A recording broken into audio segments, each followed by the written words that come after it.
सभा में उपस्थित सभी सम्मानित व्यक्ति गणतंत्र दिवस के अवसर पर अपने कुछ विचार रख रही हूँ। आज़ादी की कीमत वही समझ सकता है जिसने कभी गुलामी झेली हो। हम सौभाग्यशाली हैं कि हमने अपने आज़ाद भारत में जन्म लिया। यूं तो आज़ादी की लौ 1857 में ही जल चुकी थी और उसी लौ ने 1941 तक आते आते भारत को गुलामी से मुक्त कराकर आज़ादी के प्रकाश से प्रकाशित किया। एक वो समय भी था जब हम फिरंगियों के घेरे में फंस गए थे। तब मेरा रंग दे बसंती चोला के नारों से टोलों के टोले उमड़ पड़ते थे।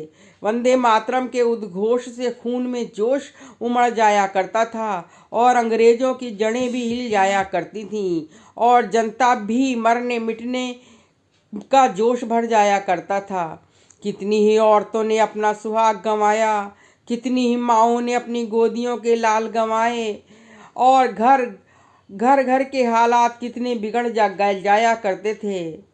प्यार भी भरपूर गया, मांग का सिंदूर भी गया, कितने नौनी हालों की लंगोटियां भी गईं, छोटी छोटी बेटियों की चोटियां भी गईं, बाप की कमाई भी गई, भाई की पढ़ाई भी गई। ऐसा एक विस्फोट हुआ कि जिस्म को जिनकी बेटियां ही चली गईं।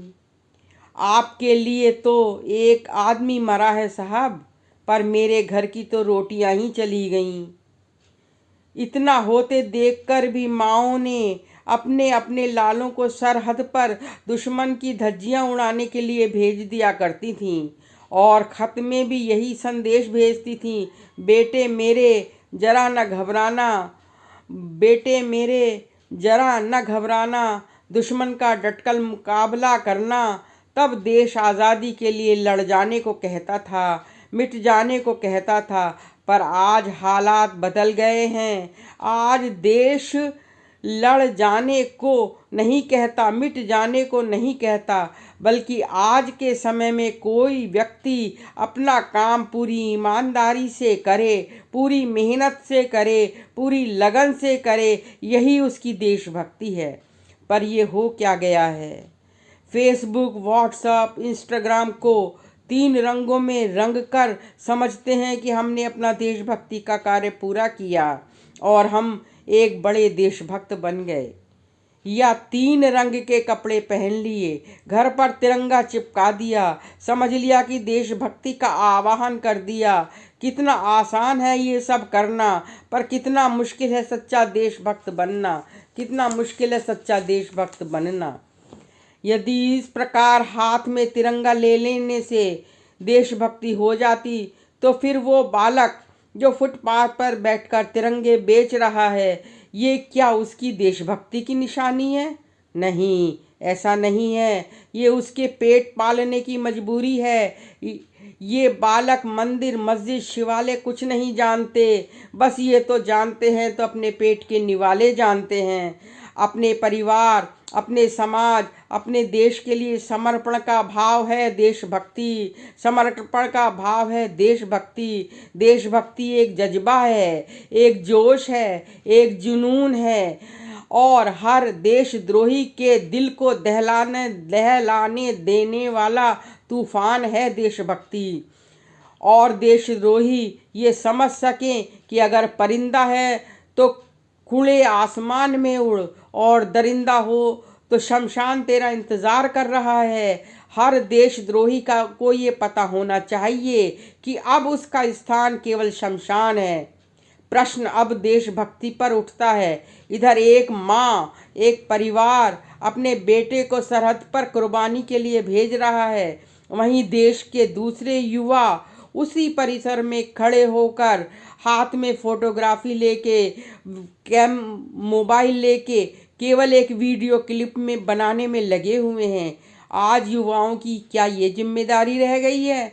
देश को संभालने की, समाज को संभालने की जिम्मेदारी है युवाओं की। वहीं ये युवा केवल एक संकेत मात्र से इमोजी भेज कर कार्य पूरा कर देते हैं। क्या वास्तव में युवाओं का यही भूमिका है?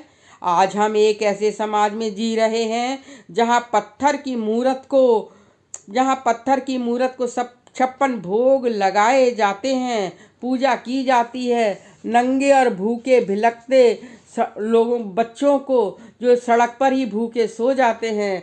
मजदूर को मजबूर नहीं समझना चाहिए, मजदूर को मजदूर ही समझना चाहिए। गरीब को काम दीजिए, दान नहीं। यही दान देना है तो रक्तदान दो, अंगदान दो, नौकरियां दो। ये दान देना है तो धन का दान मत दो। दान देना है तो परिश्रम का दान दो। मुझे गुरूर है, मैं एक भारतीय हूँ और भारत की हूँ। ये भारत मेरा है, मैं भारत की हूँ। कहा जाता है भारत सबसे बड़ा लोकतंत्र है, जहाँ हिंदू, मुस्लिम, सिख, ईसाई सभी धर्म शामिल हैं। यहाँ सभी धर्म हैं, लेकिन मानव धर्म नहीं है, इंसानियत का धर्म नहीं है। जबकि राष्ट्र निर्माण के लिए न हिंदू की ज़रूरत है, न मुसलमान की ज़रूरत है। ज़रूरत है तो केवल एक इंसान की ज़रूरत है। न सिख की ज़रूरत है, न ईसाई की ज़रूरत है। ज़रूरत है तो केवल एक अच्छे इंसान की ज़रूरत है। यह एक विचार करने का विषय है, ये एक गहन विषय है। यदि एक ही पेड़ पर पक्षी भी, जीव जंतु भी यदि हिंदू मुसलमानों में बट जाएं तो सारी प्रकृति परेशान हो उठेगी। पेड़ पौधों की शाखा हिल उठेंगी, चीख उठेंगी। जीव जंतु और पक्षियों में भी जातिवाद अगर शुरू हो जाए तो पूरे ब्रह्मांड में एक हाहाकार मच जाएगा। बड़े आश्चर्य की बात है कि जिस देश ने दुनिया को शिक्षा की नींव रखी, तक्षशिला और नालंदा जैसी सौगात दी, आज दुनिया में कोई भी ऐसा विश्वविद्यालय नहीं है जो उनकी बराबरी कर सके और ना ही किसी स्तर पर खड़े हो पाते हैं आज के विश्वविद्यालय। बड़े ही दुर्भाग्य की बात है कि एक और तो IIMT, NIT जैसे शिक्षण संस्थान हैं और उच्च शिक्षा का और ऊंचे ऊंचे जॉब्स की बात करते हैं, वहीं इस देश में गरीबों को बेरोजगारी और भुखमरी से जूझना पड़ रहा है। कई बार ऐसा लगता है कि जैसे शिक्षा केवल या तो विद्वानों के लिए बनी है या फिर धनवानों के लिए बनी है। ये नीति भी जैसे देश के लिए एक बड़ी महामारी है। ऐसी और महामारियां भी देश में हैं। ऐसी और महामारी ने देश को अपनी चपेट में ले रखा है। इन महामारियों की जड़ कहीं ना कहीं अंधविश्वास है। पढ़े लिखे युवा भी परिश्रम की जगह मंदिर में जाकर कतार में खड़े होते हैं, भगवान के हाथ जोड़ते हैं, नौकरी की सफलता की भीख मांगते हैं। क्या इस प्रकार सफलता मिलेगी? बेरोजगारी दूर होगी? क्या शिक्षित समाज को यही समाज का दायरा है? ऐसे ही एक महामारी और है। हर कोई अपनी जाति धर्म को ऊंचा मानकर एक दूसरे के जाति धर्म की अवहेलना कर रहे हैं, निंदा कर रहे हैं, धर्म जाति के नाम पर गृह युद्ध को प्रोत्साहन दे रहे हैं। कितनी विकट महामारी है ये। विश्व की एक बहुत बड़ी विकट महामारी है ये सब होता रहेगा तब तक राष्ट्र निर्माण कैसे संभव हो सकता है? जब तक ये जातिवाद चलता रहेगा तब तक राष्ट्र निर्माण कैसे संभव हो सकता है? हमारी सभ्यता उच्च स्तर की सभ्यता है और पाश्चात्य देशों ने भी हमारी सभ्यता को अपनाया है। न केवल अपनाया है बल्कि शीश भी झुकाया है। हमारा राष्ट्र निर्माण तभी संभव है जब देश की नारियों की पूजा नहीं बल्कि इज्जत की जाए। घर की देवी को न बनाकर कर्म भूमि में उतारा जाए। राष्ट्र निर्माण जब संभव होगा जब हम निर्णय जाति स्तर पर न लेकर, सामाजिक स्तर पर न लेकर, बल्कि सामाजिक स्तर के लिए, राष्ट्र निर्माण के लिए हम वो निर्णय लेंगे, बल्कि सामाजिक स्तर के लिए जाएंगे।